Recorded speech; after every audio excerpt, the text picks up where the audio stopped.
जय Hind. Live times आप देख रहे हैं और मैं हूं आपके साथ स्वाति आर्य। स्वागत है आप सभी का और चलिए आपको सीधा लेकर चलते प्रधानमंत्री नरेंद्र मोदी के कार्यक्रम मन की बात। 21वीं सदी के भारत में कितना ही कुछ ऐसा हो रहा है जो विकसित भारत की नींव मजबूत कर रहा है। जैसे इस 23 अगस्त को ही हम सब देशवासियों ने पहला नेशनल स्पेस डे मनाया। मुझे विश्वास है कि आप सबने इस दिन को सेलिब्रेट किया होगा। एक बार फिर चंद्रयान-3 की सफलता का जश्न मनाया होगा। पिछले वर्ष इसी दिन चंद्रयान-3 ने चांद के दक्षिणी हिस्से में शिव शक्ति पॉइंट पर सफलतापूर्वक लैंडिंग की थी। भारत इस गौरवपूर्ण उपलब्धि को हासिल करने वाला दुनिया का पहला देश बना। साथियों, देश के युवाओं को स्पेस सेक्टर रिफॉर्म से भी काफी फायदा हुआ है। इसलिए मैंने सोचा कि क्यों ना आज मन की बात में स्पेस सेक्टर से जुड़े अपने कुछ युवा साथियों से बात की जाए। मेरे साथ बात करने के लिए स्पेस टेक स्टार्टअप गैलेक्स आई की टीम जुड़ रही है। इस स्टार्टअप को आईआईटी मद्रास के एलुमनाई ने शुरू किया था।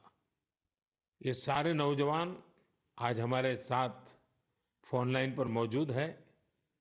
सुयश, डेनिल, रक्षित, किशन और प्रणीत। आइए इन युवाओं के अनुभवों को जानते हैं। हेलो। हेलो। हेलो। नमस्ते जी। नमस्कार सर। अच्छा साथियों, मुझे ये देखकर खुशी होती है कि आईआईटी मद्रास के दौरान हुई आपकी दोस्ती आज भी मजबूती से कायम है। यही वजह है कि आपने मिलकर गैलेक्स आई शुरू करने का फैसला किया और मैं आज जरा उसके विषय में भी जानना चाहता हूँ। इस बारे में बताइए। इसके साथ ही ये भी बताएं कि आपकी टेक्नोलॉजी से देश को कितना लाभ होने वाला है। जी, मेरा नाम सुयश है। हम लोग साथ में, जैसा आपने बोला, सब लोग साथ में आईआईटी मद्रास में मिले। वहीं पर हम लोग सब पढ़ाई कर रहे थे, अलग अलग ईयर्स में थे अपने इंजीनियरिंग के। और उसी वक्त हम लोगों ने सोचा कि एक हाइपरलूप नाम का एक प्रोजेक्ट है जो हम लोग चाहते थे साथ में करेंगे। उसी दौरान हमने एक टीम की शुरुआत की, उसका नाम था आविष्कार हाइपरलूप, जिसको लेकर हम लोग अमेरिका भी गए। उस साल हम एशिया की इकलौती टीम थी जो वहां गई और हमारे देश का जो झंडा है उसको हमने फहराया। और हम टॉप 20 टीम्स में से थे जो out of around 1500 teams around the world. चलिए, आगे सुनने से पहले इसके लिए तो बधाई दे दूं मैं। टॉप 20 टीम्स में से थे जो out of around 1500 teams around the world. चलिए, आगे सुनने से पहले इसके लिए तो बधाई दे दूं मैं। बहुत बहुत धन्यवाद आपका। उसी उपलब्धि के दौरान हम लोगों की दोस्ती काफी गहरी हुई और इस तरीके के कठिन प्रोजेक्ट्स और टफ प्रोजेक्ट्स को करने का कॉन्फिडेंस भी आया। और उसी दौरान स्पेसएक्स को देख के और स्पेस में जो आपने जो ओपन अप किया एक प्राइवेटाइजेशन को, जो 2020 में एक लैंडमार्क डिसीजन भी आया, उसको लेकर हम लोग काफी एक्साइटेड थे। और मैं रक्षित को इनवाइट करना चाहूंगा बोलने के लिए कि हम क्या बना रहे हैं और उसका फायदा क्या है। जी, तो मेरा नाम रक्षित है और इस टेक्नोलॉजी से हमको कैसे लाभ होगा मैं इसका उत्तर दूंगा। रक्षित, आप उत्तराखंड में कहाँ से हैं? सर, मैं अल्मोड़ा से हूँ। तो बाल मिठाई वाले हैं आप? जी सर, बाल मिठाई हमारी फेवरेट है। तो हमारा जो लक्ष्य सेन है ना, वो मेरे लिए रेगुलरली बाल मिठाई खिलाता रहता है मुझे। हाँ रक्षित, बताइए। तो हमारी जो ये टेक्नोलॉजी है ये अंतरिक्ष से बादलों के आर पार देख सकती है और ये रात्रि में भी देख सकती है। तो हम इससे देश के किसी भी कोने के ऊपर रोज एक साफ तस्वीर खींच सकते हैं। और ये जो डेटा हमें आएगा इसका उपयोग हम 2 क्षेत्रों में विकास करने के लिए करेंगे। पहला है भारत को अत्यंत सुरक्षित बनाना। हमारे जो बॉर्डर्स हैं और हमारे जो ओशंस हैं, सीज हैं, उसके ऊपर रोज हम मॉनिटर करेंगे और एनिमी की एक्टिविटीज को मॉनिटर करेंगे और हमारी आर्म्ड फोर्सेस को इंटेलिजेंस प्रोवाइड करेंगे। और दूसरा है भारत के किसानों को सशक्त बनाना। तो हमने ऑलरेडी एक प्रोडक्ट बनाया है भारत के झींगा किसानों के लिए, जो अंतरिक्ष से उनके पॉन्ड्स के पानी की क्वालिटी मेजर कर सकता है 1/10 ऑफ द करंट कॉस्ट में। और हम चाहते हैं आगे जाते हुए हम दुनिया के लिए best quality satellite images generate करें, और जो ग्लोबल इश्यूज हैं, ग्लोबल वार्मिंग जैसे, इससे लड़ने के लिए हम दुनिया को best quality satellite data provide करें। इसका मतलब हुआ कि आपकी टोली जय जवान भी करेगी, जय किसान भी करेगी। जी सर, बिल्कुल। साथियों, आप इतना अच्छा काम कर रहे हैं, मैं ये भी जानना चाहता हूं कि आपकी इस टेक्नोलॉजी का प्रिसीजन कितना है।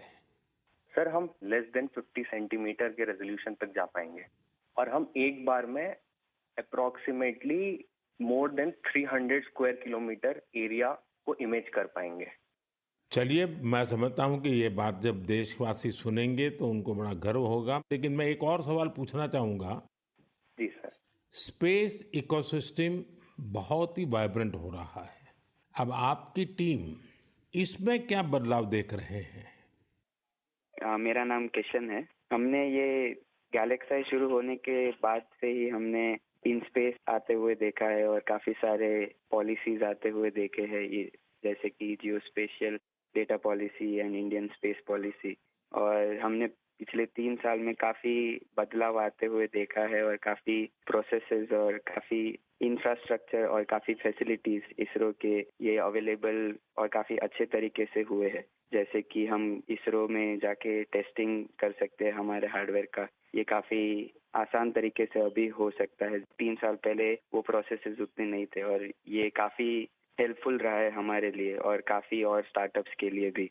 और रीसेंट एफडीआई पॉलिसीज की वजह से और ये फैसिलिटीज अवेलेबिलिटी की वजह से और स्टार्टअप्स को आने के लिए काफी इंसेंटिव है, और ऐसे स्टार्टअप्स आके काफी इजीली और काफी अच्छे से डेवलपमेंट कर सकते हैं ऐसी फील्ड में जिसमें यूजुअली डेवलपमेंट करना बहुत कॉस्टली और टाइम कंज्यूमिंग रहता है।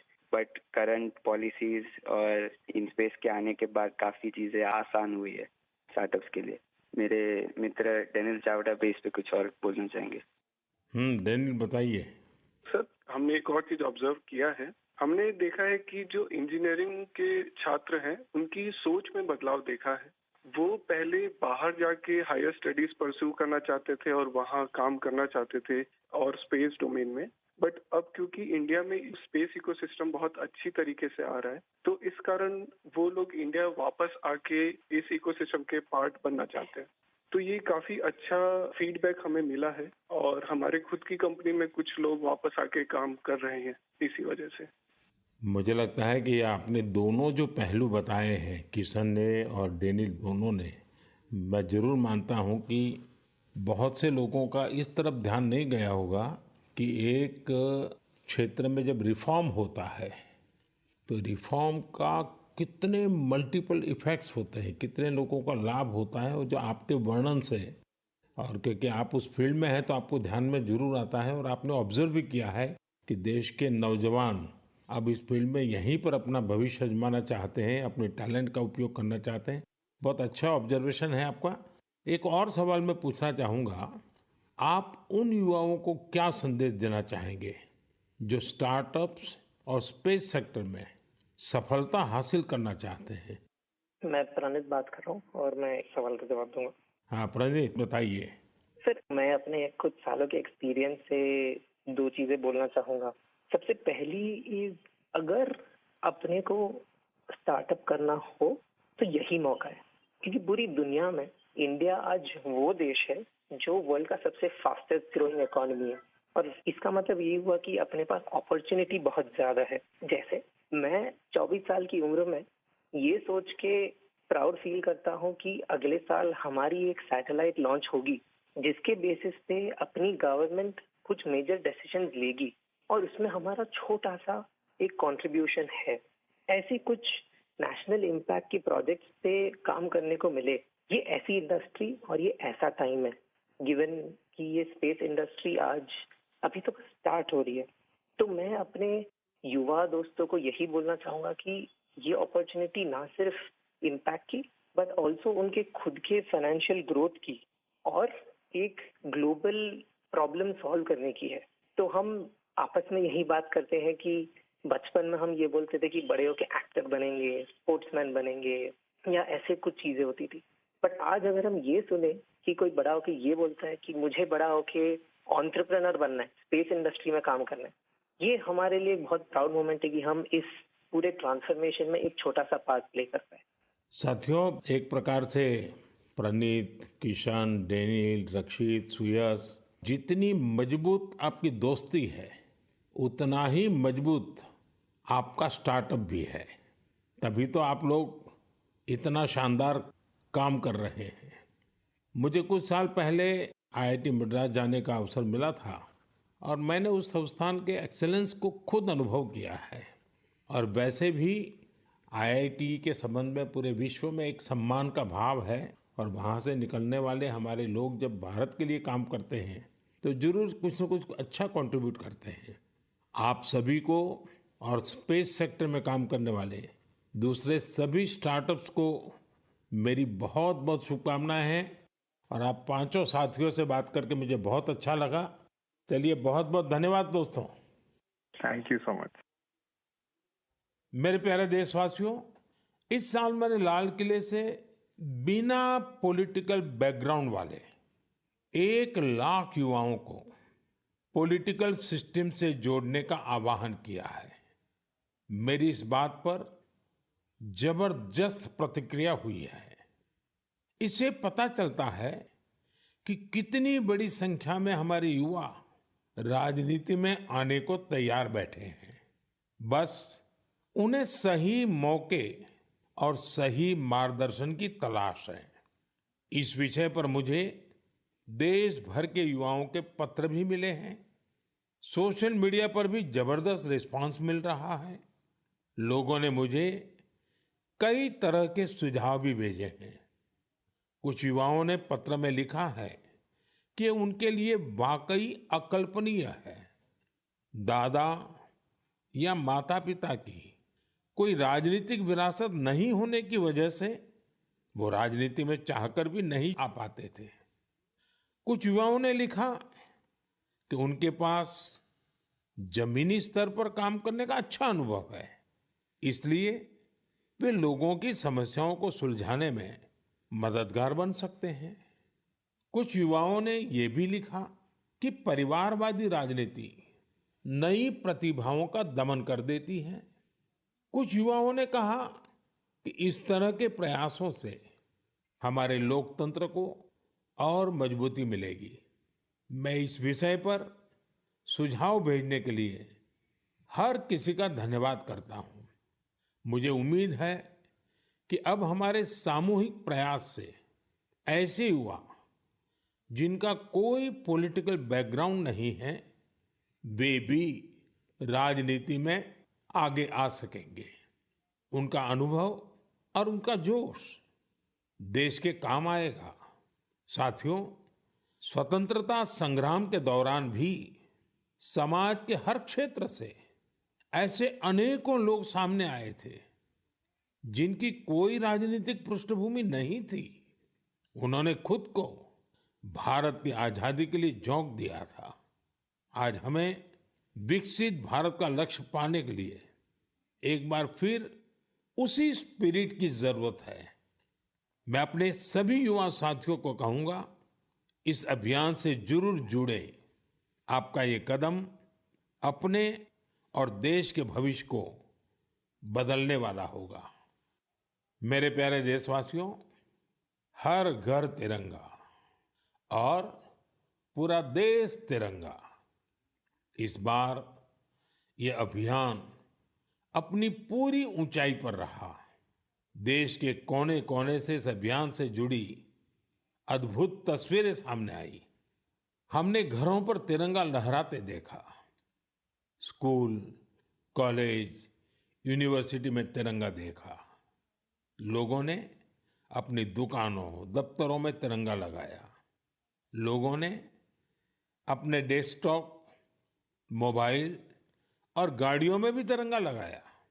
जब लोग एक साथ जुड़कर अपनी भावना प्रकट करते हैं, तो इसी तरह हर अभियान को 4 चांद लग जाते हैं। अभी आप अपनी टीवी स्क्रीन पर जो तस्वीरें देख रहे हैं, ये जम्मू कश्मीर के रियासी की हैं। यहाँ 750 मीटर लंबे झंडे के साथ तिरंगा रैली निकाली गई और ये रैली दुनिया के सबसे ऊंचे चिनाब रेलवे ब्रिज पर निकाली गई। जिसने भी इन तस्वीरों को देखा, उसका मन खुशी से झूम उठा। श्रीनगर के डल लेक में भी तिरंगा यात्रा की मनमोहक तस्वीरें हम सब ने देखी। अरुणाचल प्रदेश के ईस्ट कामेंग जिले में भी 600 फीट लंबे तिरंगे के साथ यात्रा निकाली गई। देश के अन्य राज्यों में भी इसी तरह हर उम्र के लोग ऐसी तिरंगा यात्राओं में शामिल हुए। स्वतंत्रता दिवस अब एक सामाजिक पर्व भी बनता जा रहा है। ये आपने भी अनुभव किया होगा। लोग अपने घरों को तिरंगा माला से सजाते हैं। स्वयं सहायता समूह से जुड़ी महिलाएं लाखों झंडे तैयार करती हैं। ई कॉमर्स प्लेटफॉर्म पर तिरंगे में रंगे सामानों की बिक्री बढ़ जाती है। स्वतंत्रता दिवस के अवसर पर देश के हर कोने, जल, थल, नभ, हर जगह हमारे झंडे के 3 रंग दिखाई दिए। हर घर तिरंगा वेबसाइट पर 5 करोड़ से ज्यादा सेल्फी भी पोस्ट की गई। इस अभियान ने पूरे देश को एक सूत्र में बांध दिया है और यही तो एक भारत श्रेष्ठ भारत है। मेरे प्यारे देशवासियों, इंसानों और जानवरों के प्यार पर आपने कितनी सारी फिल्में देखी होगी, लेकिन एक रियल स्टोरी इन दिनों असम में बन रही है। असम में तिनसुकिया जिले के एक छोटे से गांव बारेकुरी में मोरान समुदाय के लोग रहते हैं और इसी गांव में रहते हैं हुलॉक गिबन, जिन्हें यहां होलो बंदर कहा जाता है। हुलॉक गिबन्स ने इस गांव में ही अपना बसेरा बना लिया है। आपको जानकर आश्चर्य होगा, इस गांव के लोगों का हुलॉक गिबन के साथ बहुत गहरा संबंध है।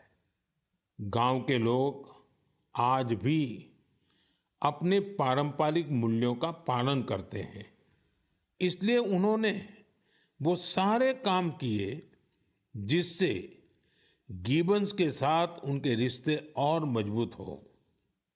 उन्हें जब ये एहसास हुआ कि गिबन्स को केले बहुत पसंद है, तो उन्होंने केले की खेती भी शुरू कर दी। इसके अलावा उन्होंने तय किया कि गिबन्स के जन्म और मृत्यु से जुड़े रीति रिवाजों को वैसे ही पूरा करेंगे जैसा वे अपने लोगों के लिए करते हैं। उन्होंने गिबन्स को नाम भी दिए हैं। हाल ही में गिबन्स को पास से गुजर रहे बिजली के तारों के कारण मुश्किलों का सामना करना पड़ रहा था। ऐसे में इस गांव के लोगों ने सरकार के सामने इस मामले को रखा और जल्द ही इसका समाधान भी निकाल लिया गया। मुझे बताया गया है कि अब ये गिबन्स तस्वीरों के लिए पोज भी देते हैं। साथियों, पशुओं के प्रति प्रेम में हमारे अरुणाचल प्रदेश के युवा साथी भी किसी से पीछे नहीं है। अरुणाचल में हमारे कुछ युवा साथियों ने 3D प्रिंटिंग टेक्नोलॉजी का उपयोग करना शुरू किया है। जानते हैं क्यों? क्योंकि वो वन्य जीवों को सींगों और दांतों के लिए शिकार होने से बचाना चाहते हैं। नाबम बापू और लीखा नाना के नेतृत्व में ये टीम जानवरों के अलग अलग हिस्सों की 3D प्रिंटिंग करती है। जानवरों के सींग हो, दांत हो, ये सब 3D प्रिंटिंग से तैयार होते हैं।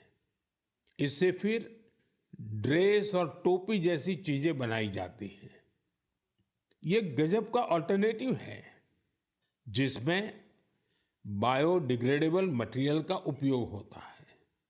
ऐसे अद्भुत प्रयासों की जितनी भी सराहना की जाए कम है। मैं तो कहूंगा अधिक से अधिक स्टार्टअप्स इस क्षेत्र में सामने आए ताकि हमारे पशुओं की रक्षा हो सके और परंपरा भी चलती रहे। मेरे प्यारे देशवासियों, मध्य प्रदेश के जाबुआ में कुछ ऐसा शानदार हो रहा है जिसे आपको जरूर जानना चाहिए। वहां पर हमारे सफाई कर्मी भाई बहनों ने कमाल कर दिया है। इन भाई बहनों ने हमें वेस्ट टू वेल्थ का संदेश सच्चाई में बदल कर दिखाया है। इस टीम ने जाबुआ के एक पार्क में कचरे से अद्भुत आर्टवर्क तैयार किया है। अपने इस काम के लिए उन्होंने आसपास के क्षेत्रों से प्लास्टिक वेस्ट, इस्तेमाल की हुई बॉटल्स, टायर्स और पाइप्स इकट्ठा किए। इन आर्ट वर्क्स में हेलीकॉप्टर, कार और तोपें भी शामिल हैं। खूबसूरत हैंगिंग फ्लावर पॉट्स भी बनाए गए हैं। यहां इस्तेमाल किए गए टायरों का उपयोग आरामदायक बेंच बनाने के लिए किया गया है। सफाई कामगारों की इस टीम ने रिड्यूस, रीयूज और रिसाइकल का मंत्र अपनाया है। उनके प्रयासों से पार्क बहुत ही सुंदर दिखने लगा है।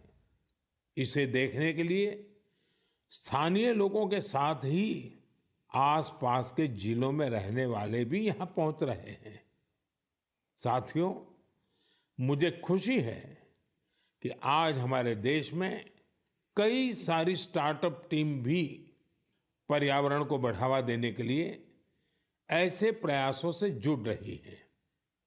ई कॉन्शियस नाम की एक टीम है जो प्लास्टिक वेस्ट का उपयोग इको फ्रेंडली प्रोडक्ट्स बनाने में कर रही है। इसका आइडिया उन्हें हमारे पर्यटन स्थलों, विशेषकर पहाड़ी इलाकों में फैले कचरे को देख करके आया। ऐसे ही लोगों की एक और टीम ने इको कारी नाम से स्टार्टअप शुरू किया है। ये प्लास्टिक वेस्ट से अलग अलग खूबसूरत चीजें बनाते हैं। साथियों, टॉय रिसाइकलिंग भी ऐसा ही एक और क्षेत्र है जिसमें हम मिलकर काम कर सकते हैं। आप भी जानते हैं कि कई बच्चे कितनी जल्दी खिलौनों से बोर हो जाते हैं। वही ऐसे बच्चे भी हैं जो उन्हीं खिलौनों का सपना संजोए होते हैं। ऐसे खिलौने जिससे अब आपके बच्चे नहीं खेलते, उन्हें आप ऐसी जगहों पर दे सकते हैं जहां उनका उपयोग होता रहे। ये भी पर्यावरण की रक्षा का एक अच्छा रास्ता है। हम सब मिलकर प्रयास करेंगे तभी पर्यावरण भी मजबूत होगा और देश भी आगे बढ़ेगा। मेरे प्यारे देशवासियों, कुछ ही दिन पहले हमने 19 अगस्त को रक्षाबंधन का पर्व मनाया। उसी दिन पूरी दुनिया में विश्व संस्कृत दिवस भी मनाया गया। आज भी देश विदेश में संस्कृत के प्रति लोगों का विशेष लगाव दिखता है। दुनिया के कई देशों में संस्कृत भाषा को लेकर तरह तरह की रिसर्च और प्रयोग हो रहे हैं। आगे की बात करने से पहले मैं आपके लिए एक छोटी सी ऑडियो क्लिप प्ले कर रहा हूं। Титиршух Шиграгам Гангам и дам Лакшманам Абрей. Вот ты пирог. Секарту. Сатудриштва Надитире Навам Ишваку Нанданах तितीर्षुः शीघ्रगां गङ्गाम् इदं लक्ष्मणमब्रवीत्। साथियों, इस ऑडियो का संबंध यूरोप के एक देश लिथुएनिया से है। वहां एक प्रोफेसर विदोनस ने एक अनूठा प्रयास किया है और इसे नाम दिया है संस्कृत ऑन द रिवर्स। कुछ लोगों का एक ग्रुप वहां नेरिस रिवर के किनारे जमा हुआ और वहां उन्होंने वेदों और गीता का पाठ किया। यहां ऐसे प्रयास पिछले कुछ वर्षों से निरंतर जारी है। आप भी संस्कृत को आगे बढ़ाने वाले ऐसे प्रयासों को सामने लाते रहिए। मेरे प्यारे देशवासियों, हम सबके जीवन में फिटनेस का बहुत महत्व है। फिट रहने के लिए हमें अपने खान पान, रहन सहन सब पर ध्यान देना होता है। लोगों को फिटनेस के प्रति जागरूक करने के लिए ही फिट इंडिया अभियान की शुरुआत की गई। स्वस्थ रहने के लिए आज हर आयु, हर वर्ग के लोग योग को अपना रहे हैं। लोग अपनी थाली में अब सुपर फूड मिलेट्स यानी श्री अन्न को जगह देने लगे हैं।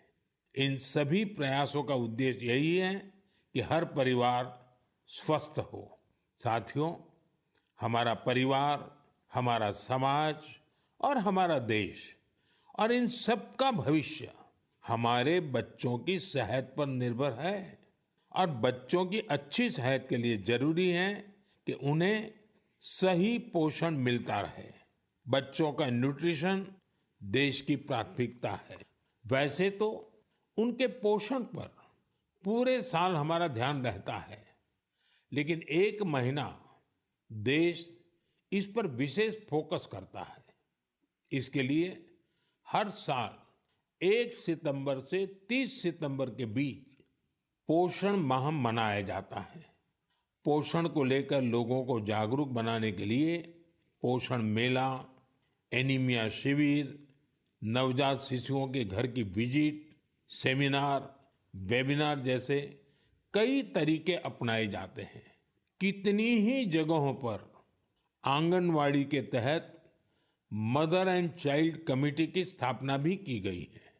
ये कमेटी कुपोषित बच्चों, गर्भवती महिलाओं और नवजात शिशुओं की माताओं को ट्रैक करती है।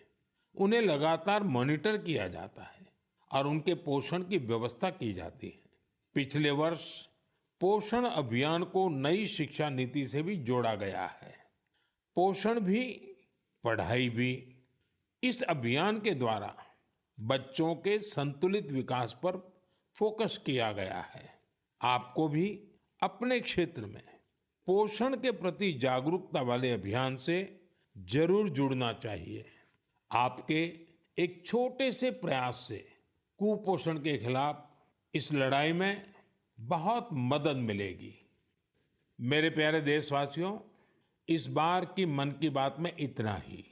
मन की बात में आपसे बात करके मुझे हमेशा बहुत अच्छा लगता है।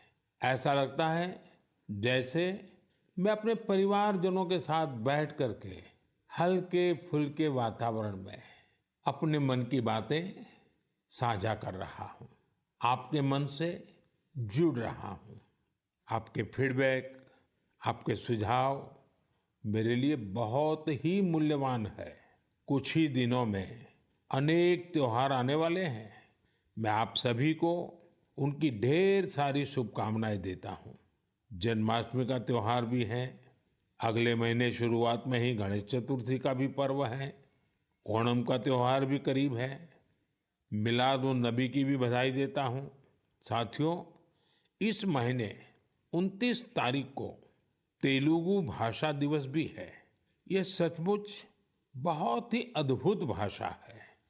मैं दुनिया भर के सभी तेलुगु भाषियों को तेलुगु भाषा दिवस की शुभकामनाएं देता हूँ। प्रपंच व्याप्तंगा उन्न तेलुगु वारिकी तेलुगु भाषा दिनोत्सव शुभाकांक्षलु। साथियों, मैं आप सभी से बारिश के इस मौसम में सावधानी बरतने के साथ ही कैच द रेन मूवमेंट का हिस्सा बनने का भी आग्रह दोहराऊंगा। मैं आप सभी को एक पेड़ मां के नाम अभियान की याद दिलाना चाहूंगा। ज्यादा से ज्यादा पेड़ लगाएं और दूसरों से भी इसका आग्रह करें। आने वाले दिनों में पेरिस में पैरालंपिक्स शुरू हो रहे हैं। हमारे दिव्यांग भाई बहन वहां पहुंचे हैं। 140 करोड़ भारतीय अपने एथलीट और खिलाड़ियों को चीयर कर रहे हैं। आप भी #cheer4Bharat के साथ अपने खिलाड़ियों को प्रोत्साहन दीजिए। अगले महीने हम एक बार फिर जुड़ेंगे और बहुत सारे विषयों पर चर्चा करेंगे। तब तक के लिए मुझे विदा दीजिए। बहुत बहुत धन्यवाद। नमस्कार।